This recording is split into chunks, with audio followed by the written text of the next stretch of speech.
जितनी पेंशन हम बुजुर्गों को देते हैं उतनी पेंशन प्रति वर्ष हम उस पेड़ की भी देंगे जो पेड़ 70 साल से पुराना होगा, ताकि उनको संरक्षण दिया जा सके और उनके प्रति लोगों का झुकाव हो, उनके प्रति सम्मान भी बढ़े और जो उनको मान लो छोटा मोटा कोई नुकसान भी सहन करना पड़ता है उसकी भी पूर्ति हम उससे कर देंगे। और ये स्कीम पूरे देश में हमारी पहली स्कीम है। अभी तक मैं समझता हूँ कि अपने देश में कहीं भी किसी भी राज्य में इस प्रकार की स्कीम नहीं है। अभी जब मैं पर्यावरण की एक बैठक रखी गई थी तब मैंने कई प्रदेश के जो मंत्री थे उनके साथ मेरी बातचीत हुई और उन्होंने मुझसे भी कहा कि मैं इसकी स्कीम के बारे में बताऊँ, आपने अच्छी स्कीम शुरू की। तो हमने स्कीम शुरू की। मैं समझता हूँ जो हमारे पुराने पेड़ हैं उनसे उनको बहुत बड़ा इस स्कीम की वजह से संरक्षण मिलेगा और जो जीव जंतु है उनको भी इससे बड़ा लाभ मिलेगा।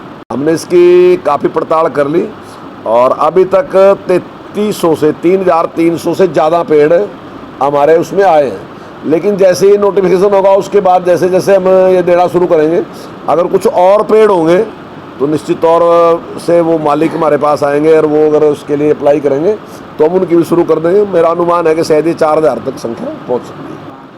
देखिए, इसमें जो रूटीन में जिस प्रकार से पेड़ लगाते हैं उसी प्रकार से पेड़ हम लगा रहे हैं। लेकिन अब की बार हमने अलग से एक नया प्रयास हमारा शुरू किया कि जितने भी शमशान घाट हैं, शिवधाम हैं, उनको हमने आइडेंटिफाई किया है और हमारा प्रयास रहेगा कि हरियाणा के जितने भी शिवधाम हैं हम सब में पेड़ लगाने का काम करें।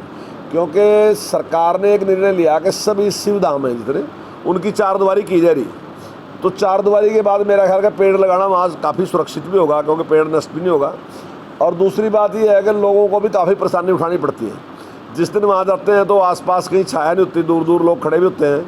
तो मैं समझता हूँ छाया भी उससे मिलेगी और पर्यावरण में भी उससे मदद मिलेगी। जितनी पेंशन हम बुजुर्गों को देते हैं उतनी पेंशन प्रति वर्ष हम उस पेड़ की भी देंगे जो पेड़ 70 साल से पुराना होगा, ताकि उनको संरक्षण दिया जा सके और उनके प्रति लोगों का झुकाव हो, उनके प्रति सम्मान भी बढ़े और जो उनको मान लो छोटा मोटा कोई नुकसान भी सहन करना पड़ता है उसकी भी पूर्ति हम उससे कर देंगे। और ये स्कीम पूरे देश में हमारी पहली स्कीम है। अभी तक मैं समझता हूँ कि अपने देश में कहीं भी किसी भी राज्य में इस प्रकार की स्कीम नहीं है। अभी जब मैं पर्यावरण की एक बैठक रखी गई थी तब मैंने कई प्रदेश के जो मंत्री थे उनके साथ मेरी बातचीत हुई और उन्होंने मुझसे भी कहा कि मैं इसकी स्कीम के बारे में बताऊँ, आपने अच्छी स्कीम शुरू की। तो हमने स्कीम शुरू की। मैं समझता हूँ जो हमारे पुराने पेड़ हैं उनसे उनको बहुत बड़ा इस स्कीम की वजह से संरक्षण मिलेगा और जो जीव जंतु हैं उनको भी इससे बड़ा लाभ मिलेगा। हमने इसकी काफ़ी पड़ताल कर ली और अभी तक 3,300 से ज़्यादा पेड़ हमारे उसमें आए हैं। लेकिन जैसे ही नोटिफिकेशन होगा उसके बाद जैसे जैसे हम ये देना शुरू करेंगे, अगर कुछ और पेड़ होंगे तो निश्चित तौर से वो मालिक हमारे पास आएंगे और वो अगर उसके लिए अप्लाई करेंगे तो हम उनकी भी शुरू कर देंगे। मेरा अनुमान है कि शायद ये 4,000 तक संख्या पहुँच सकती है।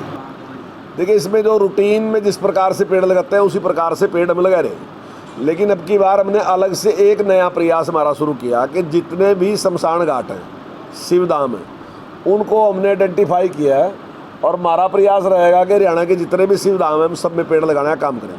क्योंकि सरकार ने एक निर्णय लिया कि सभी शिवधाम हैं जितने, उनकी चारदीवारी की जा रही। तो चारदीवारी के बाद मेरा ख्याल का पेड़ लगाना वहाँ काफ़ी सुरक्षित भी होगा, क्योंकि पेड़ नष्ट भी नहीं होगा। और दूसरी बात यह है कि लोगों को भी काफ़ी परेशानी उठानी पड़ती है। जिस दिन वहाँ जाते हैं तो आसपास कहीं छाया नहीं होती, दूर दूर लोग खड़े भी होते हैं। तो मैं समझता हूँ छाया भी उससे मिलेगी और पर्यावरण में भी उससे मदद मिलेगी।